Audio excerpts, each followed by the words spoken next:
basically. What does it say? Yes? What does this idea say? What does it say? Is that when you have a big brother, it's easier for you to live life.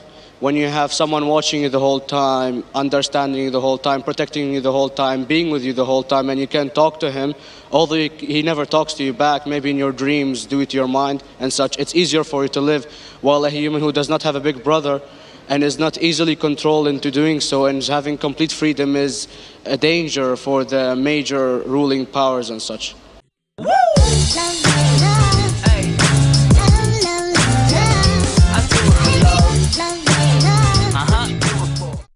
Hey yo, what's up beautiful and ugly people? What's poppin', man? What's poppin'? It's your boy JESSY again and again and again and again and again. But you can call me Kigen though. So right about now we're gonna do another reaction, but before I get into the reaction, guys, I wanna thank everybody out there who's been subscribing to my channel. You're the real MVP, man. And I wanna thank everybody who's been actually telling me to subscribe to some videos, and that's what I actually wanna do.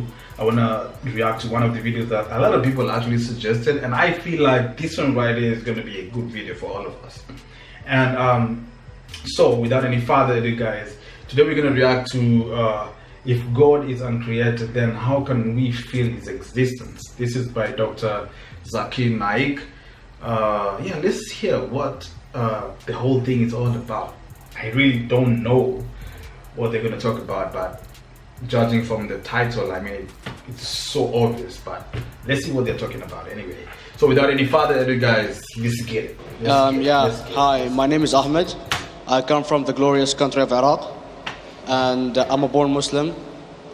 My problem is that I practiced Islam when I was... Brother, first we'd request questions from the non-Muslims. Once all the questions from non-Muslims are over, inshallah, we'll give you a chance. Yeah, but I'm telling my problem only. Okay. But you said you're Ahmed and you're a born Muslim. I am born Muslim. But now are you a Muslim or not? I'm agnostic. Oh, so now you have left the religion of Islam. Yeah, I'm confused. Okay, fine. Agnostic. If you have left the religion of Islam, you can ask the question, brother. Okay. So my question is, how come I don't have the faith that you and the other Muslims have and some of my friends, even though I practiced Islam a lot and I even did Umrah? But I still do most of the sins that are forbidden in Islam, and I sometimes am lazy to do the prayer and the other subjects we have to do in Islam.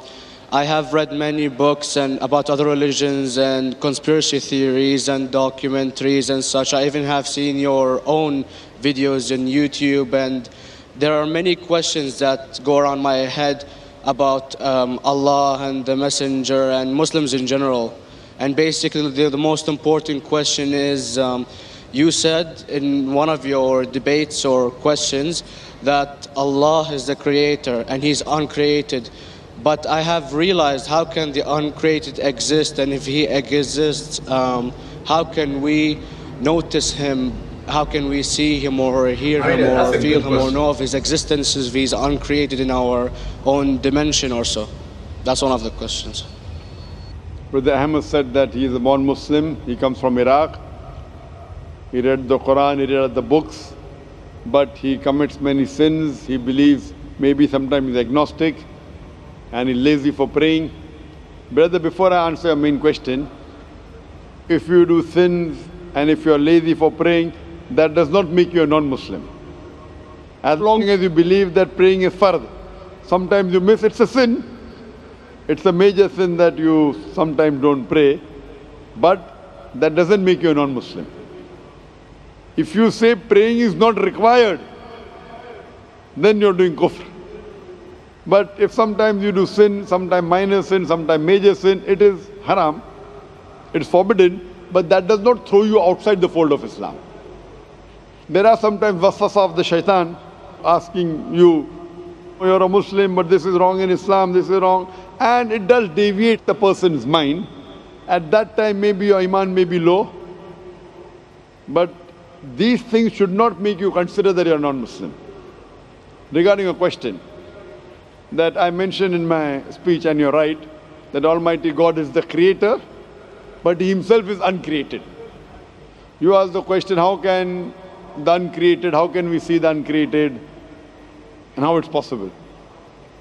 Allah subhanahu wa ta'ala is Khaliq, is the creator. And by definition, he's uncreated. Because normally people say that when they try and prove in logic that everything has a creator, who created this table, the carpenter, from where he got, from the tree, who created the tree, so it goes back to Allah. So when many of the people try to convince an atheist, they try and say that everything has a creator, and then they get trapped when the atheist asks him who created Allah. So if you hear my tapes, I never go that way. I ask the atheist that how did you come to know about the universe? How did you come to know about the functioning of the stars, of the sun? And he says, and goes back, that the creator. So it's the vice versa. So if you know how to deal with logic, you don't trip over this problem with the atheist trap, the Muslims or the believers, by saying who created Allah. By definition, Allah is uncreated. And if you ask the question, who created Allah? If you have heard my tapes, I give the reply, that suppose a person comes and says that my brother John. Yeah, I know, I saw that, I heard that's funny, but I mean, how does he exist if he's uncreated? Not that is Allah. automated. Yeah. That's the difference between you and Allah. How does he exist? Means he was existing. He doesn't have a beginning. You and I have a beginning, that's human being. So that's the difference between us and Allah. You can't say that Allah has to be like us. If Allah is like you and me, why should we worship him? I see, but have you heard of the phenomenon, the Big Brother, used by various orders and political agendas to control the people and such by implementing it into multiple gods, and then later on it became a monotheistic religions all over the world to make it easier for Big the Brother, people to... sorry, I've never heard of the religion Big Brother. It's not a religion, it's like a theory, an idea, basically. For what does it say? Yes? What does this idea say? What does it say? Is that when you have a big brother, it's easier for you to live life. When you have someone watching you the whole time, understanding you the whole time, protecting you the whole time, being with you the whole time, and you can talk to him, although he never talks to you back, maybe in your dreams, do it to your mind and such, it's easier for you to live. While a human who does not have a big brother and is not easily controlled into doing so and is having complete freedom is a danger for the major ruling powers and such. What does this say? I don't understand. Big brother may be there, big brother may not be there. What does it have to do with Islam and God? What does it have to do? Because basically Allah is watching you the whole time. So you want to say that Allah is like a big brother? Indeed, you use him for your protection so you won't be scared. You know what I mean? See, this is the hypothesis. Hypothesis.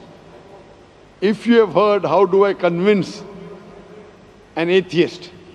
If you have heard my answer, that you said that you're agnostic, you're atheist. Yeah. So first thing I do to an atheist is I congratulate him. What?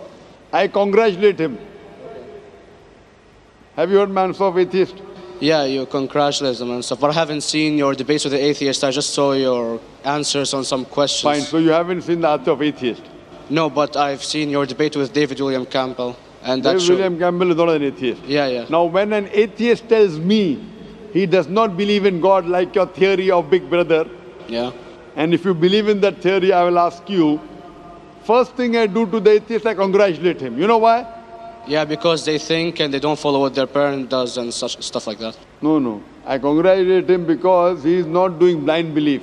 The other people are doing blind belief. He is a Christian because father is a Christian. He is a Hindu because father is a Hindu. Most of the Muslims are Muslim because father is a Muslim. He is thinking. He says there is no God. He has said the first part of the Islamic Shahada, La ilaha. The reason I congratulate him is because he has said the first part of the Islamic Shahada, Islamic Creed, La ilaha. The only thing I have to do is illallah, which I shall do inshallah. So if you have heard my answer, an atheist becomes an atheist because he believes in science, he believes in logic. Or I ask him that if an equipment is bought in front of him, which no one in the world has ever seen, and if the question is asked that who will be the first person who will be able to tell you the mechanism of this new equipment, what is the answer? Of course, he's going to tell you the producer or the maker of this equipment. Creator, producer, maker. So when we ask him questions that how did this universe come into existence, he will talk about the Big Bang. This what we're going to talk is already mentioned in the Quran 1400 years ago in Surah Anbiya chapter number 21 verse number 30. Avalam yaral lazina kafaru anna samawati wal arda kanat ratkum fataqnahuma. Do not the unbelievers see that the heavens and the earth were joined together and we clove them asunder. This what you came to know 50 years back is mentioned in the Quran 1400 years ago. Who could have mentioned that? Well, in various civilizations in like 2000 or 5000 BC before Islam came or Christianity itself, there was various civilizations that are good in astronomy and they know more about our solar system than we do now, sadly. Brother, your knowledge of science is little, not in-depth. I do agree. There are certain things which were known as hypotheses. For example, we came to know, we were proved that the earth was spherical in 1577. I know that in 6th century BC, there were Pythagoras who believed that the earth was spherical. But the same Pythagoras who believed the earth was spherical also believed that the earth was the center of the universe, which is wrong. You show me one civilization which believes 100% what the Quran has mentioned. I challenge you. What you say, so do you mean to say there was a person who said, okay, this civilization, out of 100 things, these 2 things are right. Out of 100 things, these 5 things are right. Out of this 100, and picked and chose. Who can do that? No one besides the Creator. Even if you know that there were 10 different civilizations, hundreds of civilizations, there is not a single civilization that you know in the past which knew 100% of science what we know today. So where is your logic? Where is your theory? I do know that certain things were hypotheses which were proved later on. But there is not a single civilization which knows everything what is mentioned in the Quran. So the answer goes back to the original question, who could have collected this in the Quran? Someone 1400 years back, could he do and say, okay, out of these 100 things, these 3 are right. Out of these 100 things, these 2 are right. Out of this, it's not possible. Mathematically, it's not possible. Well, you never gave the idea of extraterrestrials or so. I mean, knowledge is power. And brother, I'm asking you a simple question. We are not come here to have a debate. Yeah. I'm asking you a question. Point out a single civilization. You're asking something else. Yeah. We are not here to discuss. You can come in the room and discuss. You ask a question, I'm giving you the answer. You gave about old civilization. I told you you're right. But out of 100 things, 98 they were wrong. So I'm asking you, who could have mentioned this in the Quran? You're talking something else now. Yeah, well, I'm asking a simple question, 2 plus 2 equals how much? You're saying, I'm telling you 3 multiplied by 3 is how much? I'm asking a name, you're telling that where do you live? I'm asking a simple question, name me a single civilization which has everything what was mentioned in the Quran. Do you know of any or not? Yes or no? Well, not everything, of course. Even not 10%? Why? Babylon knows of most of the planets and such. Planet is not the only thing mentioned in the Quran. There are 1,000 things mentioned in the Quran. To say what 1,000 things are mentioned in the Quran, 10% would be equal to 100 things. Did Babylonian civilization knew about 100 things mentioned in the Quran? No, because they don't have the They knew 5 or 6 things. In percentage wise, very small. So, of course. Who can be the author of the Quran besides the Creator to know what is right, what is wrong? Today science has established the hypothesis mentioned by Babylonian so many centuries back is today proven. So these were hypotheses in the past, which out of them many have been rejected, some have been accepted. So to collect all which is 100% correct has to be from the Creator and no one else. Hope that answers the question. Yeah. Wow. That was super amazing. He didn't give the guy a chance anyway, but let's not judge the guy. The guy is agnostic or something like that. He's kind of confused. He doesn't know what to believe anymore. I mean, let's not judge him, because I think there's so much things that are happening today in the world, and you even start questioning, you start questioning the Creator and stuff like that. But that shouldn't be a thing. You get it? So I mean, for according to my own understanding, is that the guy wants to understand that if God is uncreated, then how can we feel His existence? I mean, somebody else is gonna argue like, okay, but there is an oxygen. Can you touch oxygen? You can't even touch oxygen. It's not tangible. Just like when you say like God also is not, or Allah is not tangible, you know.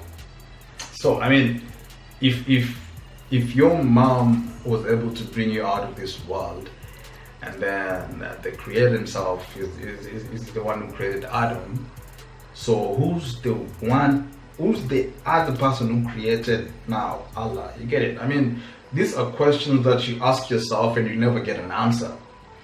It's so hard to get an answer to such kind of questions. For me, I believe like nobody has the answers. No one has the answers. We think we know so much, but the thing that we know is just this much. You get it? It's better to just empty your mind and go for new information. If you start going from this civilization to another civilization, you'll find two different things. You'll find different type of things. Like for example, like during my civilization of my parents, or maybe my parents' generation, they believe that the earth is spherical. You get it? Now, as we sit right here, people believe that the earth is flat. You get it? So probably another generation is going to come in and still believe like the earth is a triangle. You get it? So I mean, it's so hard to come up with the truth. You get it? But I understand the guy. The guy is agnostic or something like that. He's trying to find out the truth. He's kind of confused. You get it? I mean, I've been in that state and it's really confusing. I mean, it's really mind-boggling. You get trying to understand like if God exists, why is all these things happening to us? Why are children dying in Iraq? Why are people dying in Afghanistan? You get it? While he can just come down and stop these things. Again, I mean, you ask yourself all these kind of questions, but you don't get answers because it's just for you to think about them and just, you know, take them as they are or as they come. At the end of the day, we go to the Bible, we go to the Quran to console ourselves, to read the scriptures and, you know, get the knowledge. But some people feel like even if I go to the Bible, it doesn't give me the answers. People are out there who are so, that's why people are turning to be atheists and all this type of religion that are out there that is against God or the Creator or something like that. Some people think, or some people thoughts are like, people should be born like atheists so that as they grow, they find the path, they find the religion that they want to be in. Because you see, like for example, you're born, for example, my parents are Christian, so that means I'll be raised in a Christian mythology or something like that. You are born in a Muslim family, so you'll be raised in a Islam mythology and stuff like that. So I mean, such kind of things, I believe everybody has a choice. Nobody should tell you you should become a Muslim, you should become a Christian. You get it? As you grow up, you need to understand which religion do I fit in, or which religion does it make sense to me, or which religion gives me peace and stuff like that. But all in all, I mean, all these religions are just like, they're vessels. I mean, they're like catalysts to get into the Creator. You get it? Just like a ladder. But I believe that we all pray to the same God. Whether he's uncreated, whether he does is what, like, if you can't feel his existence. For me, what I say is that if you can go out there in nature and see how beautiful the world is, then you'll have to come up to a conclusion that there must be somebody, a creator out there who made this thing happen. That's my opinion about this video right here. Anyway guys, if you feel like I react to this video in a better way, just give me a thumbs up, and don't forget to go down in the comment section, tell me exactly what you feel about my reaction, and what you feel about if God isn't created, then how can we feel his existence? Let me know. What do you think? Do you feel like God was created by another creator? Or just let me know. I mean, it's confusing at some point, yeah, but you need answers. You need answers, but Just let me know in the comment section, what do you think? What do you think? What do you think? Just give me an answer, give me your opinion. Let me know what you're thinking. And the most important thing, guys, don't forget to subscribe to my channel. The more you keep on subscribing, the more you give me the motivation to do a lot of videos and to give you better content, guys. And last but not the least, we're gonna see you in the next video, and peace out.